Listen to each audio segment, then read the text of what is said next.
लड़ते थे। वो दिन आया कि मंदिर चाहने वाले लोगों के लिए मंदिर है।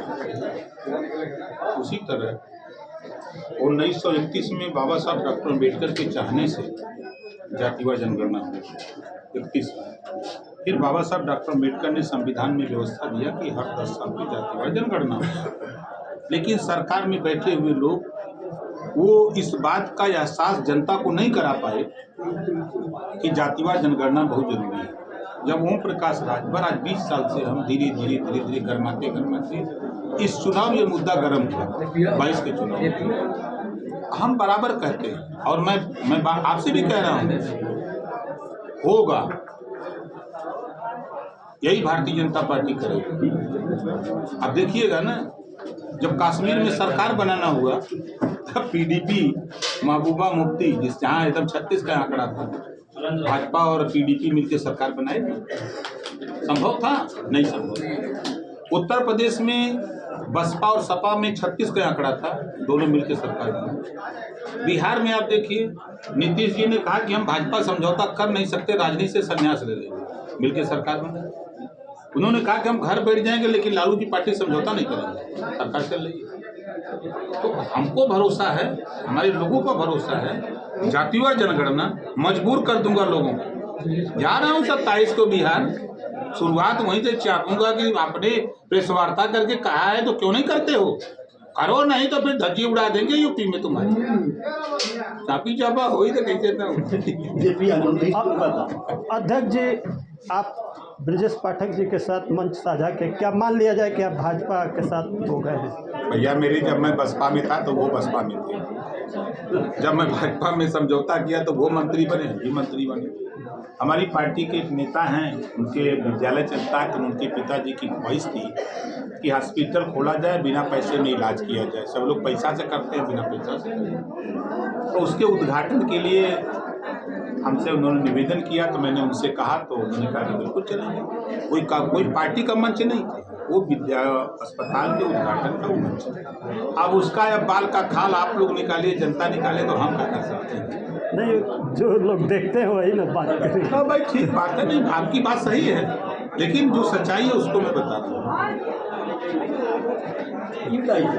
जब चुनाव दूसरे राज्य में होता है, उस राज्य में ईडी, इनकम टैक्स कितनी जलेंगे, उसको लगाया जाता है। हम वो कहने ही नहीं लगा दें। यूपी में भी चुनाव हो रहा था, हमसे ज़्यादा बीजेपी के खिलाफ बड़े नेता, छोटे नेता को बोलने वाला कोई था? क्यों नहीं ईडी सीबीआई लगा दिया? डरता वो है जो कहीं न कहीं से उसका हाथ दबा है। और ये कांग्रेस ने सिखाया है कि देखो, ईडी और सीबीआई से डरवाओ और नेता को दबाओ और सरकार बनाओ। तब कांग्रेस ने रास्ता दिखाया, उसी रास्ते पर बीजेपी चल करके ईडी सीबीआई भेजे, चुनाव नया काम हो रहा है।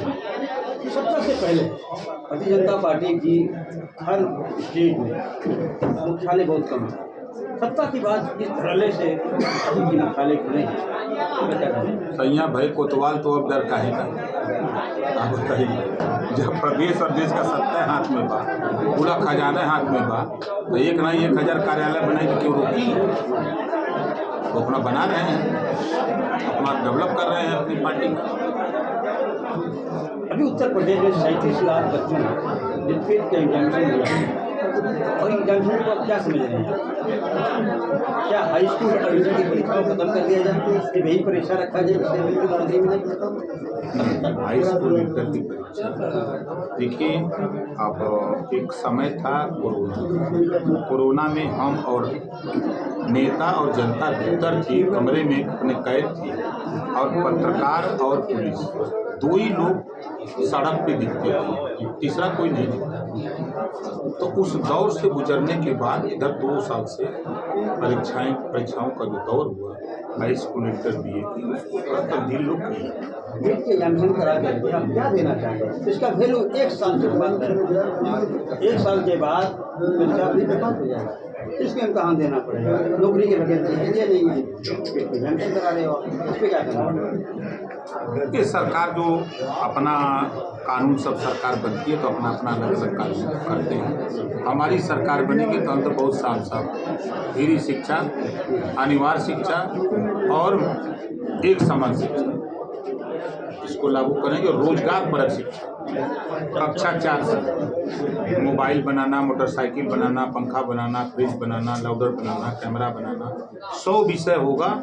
एक विषय हर जाति के बेटा बेटी को पढ़ना अनिवार्य करेंगे, ताकि वो 4 साल 5 साल 6 साल में स्कूल छोड़े तो मोबाइल पढ़ने वाला बच्चा वो मोबाइल बनाने का तौर तरीका सीखे। मोटरसाइकिल की ट्रेनिंग देने वाला पढ़ने वाला बच्चा वो मोटरसाइकिल बनाना सीख ले, ताकि स्कूल छोड़ने के बाद वो बेरोजगार न रहे। कहीं ना कहीं दुकान खोल करके 2-4-5 हज़ार लगा के वो 200-500 रुपया महीने रोज कमा सकता है। ये मेरी सोच है कि रोजगार परक शिक्षा देश में लागू होनी चाहिए। एक राष्ट्र होने के बावजूद कि राष्ट्रीय पार्टी एक शिक्षा की बातें क्यों नहीं करती सिवाय आपके? जाके पैर फटे बेवाई सो ही जाने पीर पर। अब कोई स्काई लैब से कोई ऑस्ट्रेलिया पढ़ के आई, कोई अमेरिका पढ़ के आई, कोई रूस पढ़ के आई, ओके क्या पता हो कि धरातल पे का हाल है। धरती पर तो हम न घूमत भाई। आज जरूरत है पत्रकार आयोग की। कौन नेता नहीं बोलते पत्रकार आयोग गठन पर? एक भी नेता नहीं बोलता है कि फोटोग्राफर दुर्घटना बीमा हो जाना चाहिए, कोई नहीं बोलता है। बोलता है तो ओम प्रकाश राजभर, चूंकि हम आपके बीच में रहते हैं, हम दर्द को जानते हैं, इस नाते बोलते हैं ना। हमको कि नौकरी जो है नहीं, तमाम सरकार की तमाम योजनाएं हैं, ठीक है चल रही है, ठीक है समाप्ति पर क्या करना? ये देखिए, जो ये प्राइवेट सेक्टर को दिया जा रहा है, हमारी सरकार बनी ना तो प्राइवेट सेक्टर में भी आरक्षण लागू करनी है। और प्राइवेट सेक्टर में देने की जरूरत नहीं है। जो सरकारी संस्थाएं हैं उसको सारी सुविधा व्यवस्था करके उसको चलाने की जरूरत है। जैसे उदाहरण हमने देखा कि गोरखपुर में यूरिया का कारखाना बंद था, लेकिन पैसा देकर के मोदी जी ने उसको उद्घाटन किया। पता नहीं चल रहा है कि नहीं चला, नहीं जानता, देखिए, लेकिन रिन्यूअल करने का काम हुआ कि जो बंद प्लांट है उसको संसाधन देके चलाया जाए।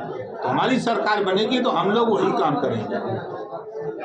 यानी आप ठीक है आप बिल्कुल, ये कौन डरा? निजी क्षेत्र में भी आरक्षण बिल्कुल होना चाहिए। आरक्षण क्यों नहीं होना चाहिए? कहाँ जाएगा ये गरीब कमजोर? जो जब आरक्षण खत्म कर रहे हैं तो हम लोग आरक्षण कैसे माने के खत्म करें? हेलो, हम चालू करो। देखा आपने सर, ऐसा है कि इस समय जो सावधान यात्रा में गरीब से गरीब लोग जो है चंदा लगा कर आ रहे हैं, और इस वर्तमान समय में सभी लोग बिजली से बहुत परेशान है। उनके क्या